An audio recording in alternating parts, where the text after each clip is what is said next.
ನಮಸ್ಕಾರ. ಊಟದಲ್ಲಿ ಕೈಮದ್ದನ್ನು ಹಾಕಿರ್ತಾರಲ್ಲ, ಆ ಟ್ರೀಟ್ಮೆಂಟ್ನ ತೆಗೆದುಕೊಳ್ಬೇಕಾದ್ರೆ ಕೆಲವೊಂದು ಡೀಟೇಲ್ಸ್ನ ಕೇಳ್ತೀವಿ. ಆ ಡೀಟೇಲ್ಸಿನ ಮುಖಾಂತರವಾಗಿ ನೀವು ಯಾವ ರೀತಿಯಾಗಿ ನೋಡ್ತೀರಾ ಅದ್ರ ಬಗ್ಗೆ ತಿಳಿಸ್ಕೊಡಿ ಅಂತೇಳಿ ಒಬ್ಬರು ಪ್ರಶ್ನೆಯನ್ನು ಕೇಳಿದ್ದಾರೆ. ಸಾಮಾನ್ಯವಾಗಿ ನಾವು ಊಟ ಮಾಡಬೇಕಾದ್ರೆ ನಮ್ಮ ಮನೆಗಳಲ್ಲೇ ಅಚ್ಚುಕಟ್ಟಾಗಿ ಊಟನ ರೆಡಿ ಮಾಡಿಕೊಂಡು ತಿಂತೀವಿ, ಒಳ್ಳೆ ರೀತಿಯಾಗಿ ಪ್ರೇಯರ್ ಮಾಡಿಕೊಂಡು ತಗೊಳ್ತೀವಿ. ಬಟ್ ಈಗ ಹೊರಗಡೆ ಏನಾಗುತ್ತೆ ಅಂತ ಅಂದರೆ, ಕೆಲವರು ಕೈಮದ್ದು ಹಾಕುವಂತಹ ಉದ್ದೇಶ ಇರ್ತಕ್ಕಂತಹ ವ್ಯಕ್ತಿಗಳು ಊಟದಲ್ಲಿ ನಾವು ತಿನ್ನುವಂಥ ಆಹಾರ ಪದಾರ್ಥಗಳಲ್ಲೆಲ್ಲ ಕೈಮದ್ದನ್ನು ಹಾಕಿ ಕೊಟ್ಟಿರ್ತಾರೆ. ಅಂಥ ಸಮಯದಲ್ಲಿ ನಾವು ಕೆಲವೊಂದು ಪ್ರಶ್ನೆಯನ್ನಿಟ್ಟು ನೋಡಬೇಕಾದ್ರೆ ಕೆಲವು ಡೀಟೇಲ್ಸನ್ನು ಕೇಳ್ತೀವಿ. 10 ಬೆರಳಿನ ಉಗುರಿಂದ ಫೋಟೋ ಬೇಕಾಗುತ್ತೆ. ಯಾವ ವ್ಯಕ್ತಿಗೆ ಕೈಮದ್ದು ಆಗಿದೆ ಅಂತೇಳಿ ಡೌಟ್ ಇರುತ್ತೋ, ಅಥವಾ ಅವರೇನಾದ್ರೂ ಬೇರೆ ಕಡೆ ಕೇಳಿಕೊಂಡು ಇಲ್ಲ ನಿನಗೆ ಮದ್ದಿಡಿ ಆಗಿದೆ ಅಂತೇಳಿ ಹೇಳ್ತಾರಲ್ವ, ಅಂಥ ಒಂದು ಸಂದರ್ಭದಲ್ಲಿ ನೀವು ನಮ್ಮ ಹತ್ರ ಪ್ರಶ್ನೆ ಕೇಳಬೇಕಾದ್ರೆ ನನಗೆ 10 ಬೆರಳಿನ ಉಗುರಿನ ಫೋಟೋ ಬೇಕಾಗುತ್ತೆ. ಅದರಲ್ಲಿ ಆ ಒಂದು ಎನರ್ಜಿ ಫೀಲ್ಡಲ್ಲಿ ಯಾವ ಥರ ಇದೆ ಏನು, ಮತ್ತು ಉಗುರಿನಲ್ಲಿ ಏನಾದರೂ ಬಣ್ಣ ಬದಲಾವಣೆ ಆಗಿದೆಯಾ, ಅಥವಾ ಉಗುರಿನ ಒಂದು ಶೇಪಿನ ಮುಖಾಂತರವಾಗಿ ನಾವು ಕಲ್ತಿರ್ತಕ್ಕಂಥ ವಿದ್ಯೆ ಮುಖಾಂತರವಾಗಿ ಒಂದು ಲೆಕ್ಕಾಚಾರದ ಪ್ರಕಾರವಾಗಿ ಲೆಕ್ಕ ಹಾಕ್ತೀವಿ. ಇದ್ರ ಜೊತೆಗೆ ನಿಮ್ಮದು ಕುಂಡ್ಲಿ ಬರ್ಸಿರ್ತೀರಲ್ವ, ಕುಂಡ್ಲಿ ಬರ್ಸಿರೋದಾಗಲಿ ಅಥವಾ ಏನಾದರೂ ಜಾತಕ ಇದ್ದರೆ ಜಾತಕ ಬರ್ಸಿರೋದಾಗಲಿ ಬೇಕಾಗುತ್ತೆ. ಯಾಕೆ ಅಂತ ಅಂದರೆ, ನಿಮ್ಮ ಜಾತಕದಲ್ಲಿರ್ತಕ್ಕಂಥ ಕೆಲವೊಂದು ಅದೃಷ್ಟಗಳೆಲ್ಲ ಮಾಯ ಆಗುವಂಥ ಚಾನ್ಸಸ್ ಇರುತ್ತೆ. ಅಂದರೆ ಅದೇನು ನಿಮಗೆ ದಕ್ಕೋದಿಲ್ಲ, ತುಂಬ ಅಡೆತಡೆ ಆಗ್ತಾ ಇರುತ್ತೆ. ಇಂತಹ ಒಂದು ಕೈಮದ್ದು ಬಿದ್ದಾಗ ಸಿಕ್ಕಾಬಟ್ಟೆ ಅಡೆತಡೆ ಆಗುತ್ತೆ.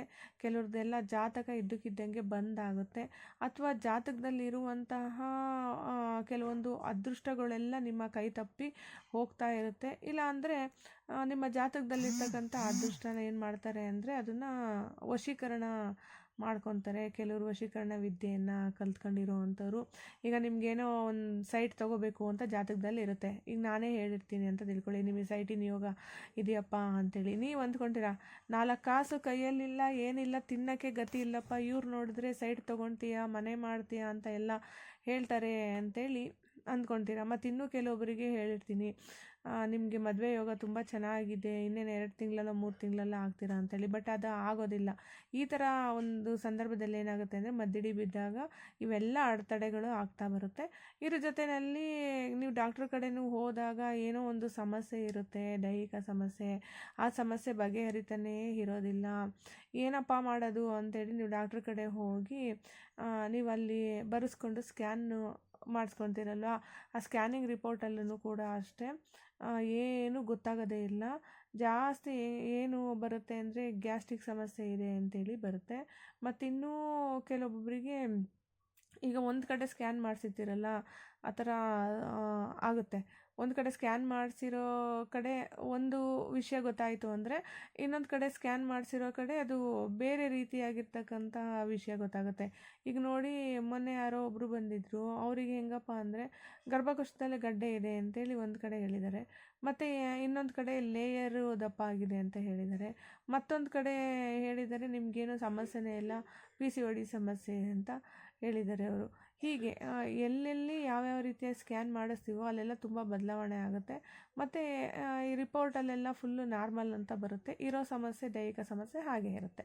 ಮತ್ತು ಮನೆ ದೇವರ ಒಂದು ಹೆಸರನ್ನ ಕೇಳ್ತೀನಿ. ಮನೆ ದೇವರ ಹೆಸರು, ಕುಲದೇವತೆ, ಇಷ್ಟ ದೇವತೆ ಯಾರು ನೀವು ನಡೆಸ್ಕೊಂಬಂದಿರ್ತೀರೋ ಆ ದೇವರ ಒಂದು ಹೆಸರನ್ನು ಕೇಳ್ತೀನಿ. ಮತ್ತು ಇವರಿಗೆ ಪ್ರೇಯರ್ ಮಾಡಿಬಿಟ್ಟು ನಿಮ್ಮದು ಡೀಟೇಲ್ಸು ಏನಿದೆ ಅದು ತೋರಿಸ್ಕೊಡು ಅಂತೇಳಿ ಕೇಳ್ತೀನಿ. ಮತ್ತು ಇನ್ನೂ ಕೆಲವು ಟೈಮಲ್ಲಿ ಏನಾಗುತ್ತೆ ಅಂದರೆ, ದೇವ್ರುಗಳಿಗೂ ಕೂಡ ಬಾಯಿ ಬಂದನ್ನು ಮಾಡಿರ್ತಾರೆ. ಆ ಥರ ಇದ್ದಾಗ್ಲೂ ಕೂಡ ಎಷ್ಟೇ ಮನೆ ದೇವ್ರು ನೀವು ಪೂಜೆ ಮಾಡಲಿ ಏನೇ ಮಾಡಿದ್ರು ನಿಮಗೆ ಕಾಯ್ತಾ ಇರೋದಿಲ್ಲ, ಕಾಯೋದಕ್ಕಾಗೋದಿಲ್ಲ. ಆ ಥರ ಒಂದು ಬಾಯಿ ಕಟ್ಟು ಅಂಥೇಳಿ ಮಾಡಿರ್ತಾರೆ. ಆದರೂ ಕೂಡ ಈಗ ನಾವು ಮನೆ ದೇವರು ಅಂದರೆ ಮೊದಲಿಂದನೂ ಪೂಜೆ ಮಾಡಿಕೊಂಡು ಬಂದಿರ್ತೀವಲ್ಲ, ಎಲ್ಲೋ ಒಂದು 20 ಆರು 30% ಆ ಒಂದು ಎನರ್ಜಿ ನಮ್ಮ ಮೇಲೆ ಒಂದು ಆಶೀರ್ವಾದದ ಮುಖಾಂತರವಾಗಿ ಕಾಯ್ತಾ ಇರುತ್ತೆ. ಮತ್ತು ಅದು ದಾರಿ ತೋರಿಸ್ತಾ ಇರುತ್ತೆ.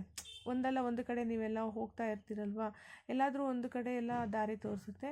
ಫುಲ್ಲು ಪರ್ಫೆಕ್ಟಾಗಿರ್ತಕ್ಕಂತಹ ದಾರಿ ತೋರಿಸ್ದಾಗ್ಲೂ ಕೂಡ ಕೆಲವೊಬ್ಬರು ಮಂಕಾಗೋಗ್ತಾರೆ. ಈಗ ನೋಡಿ ನಮ್ಮನೆ ಸುತ್ತಮುತ್ತ ಇರೋ ಅಂಥವ್ರೇ ಇಲ್ಲೇ ಫೋನ್ ಮಾಡ್ತಾರೆ, ಆದರೆ ನಮ್ಮ ಮನೆ ಹತ್ರ ಬರೋಕ್ಕಾಗಲ್ಲ, ಮಂಕಾಗಿರ್ತಾರೆ. ಆ ಥರ ಇಲ್ಲೇ ಇದ್ದರೂ ಕೂಡ ಬರೋಕ್ಕಾಗಲ್ಲ. ಕೆಲವರೆಲ್ಲ ಎಷ್ಟೋ ದೂರ ಊರುಗಳಿಂದ ಫೋನ್ ಮಾಡ್ತಾರೆ, ಡೀಟೇಲ್ಸ್ ಕೇಳ್ತಾರೆ, ಕರೆಕ್ಟಾಗಿ ಅವ್ರು ಟ್ರೀಟ್ಮೆಂಟ್ನ ತೆಗೆದುಕೊಳ್ತಿರ್ತಾರೆ. ಆದರೆ ಇದೇ ಊರಿನಲ್ಲಿ ಇರೋವಂಥರಾಗಲಿ ಅಕ್ಕಪಕ್ಕದವರಾಗಲಿ ಒಂದು ಟ್ರೀಟ್ಮೆಂಟ್ನ ತೆಗೆದುಕೊಳ್ಳೋದಕ್ಕೆ ಆಗ್ತಾ ಇರಲ್ಲ, ಸುಮಾರು ಅಡೆತಡೆ ಆಗ್ತಾ ಇರುತ್ತೆ. ಇಷ್ಟು ಡೀಟೇಲ್ಸ್ ಎಲ್ಲ ತೆಗೆದುಕೊಂಡಾದ್ಮೇಲೆ ಅವರ ಒಂದು ಎನರ್ಜಿ ಫೀಲ್ಡ್ ಬಗ್ಗೆ ನಾನು ಚೆಕ್ ಮಾಡ್ತಾ ಹೋಗ್ತೀನಿ. ಯಾವ ಥರ ಇದೆ ಎನರ್ಜಿ ಫೀಲ್ಡು.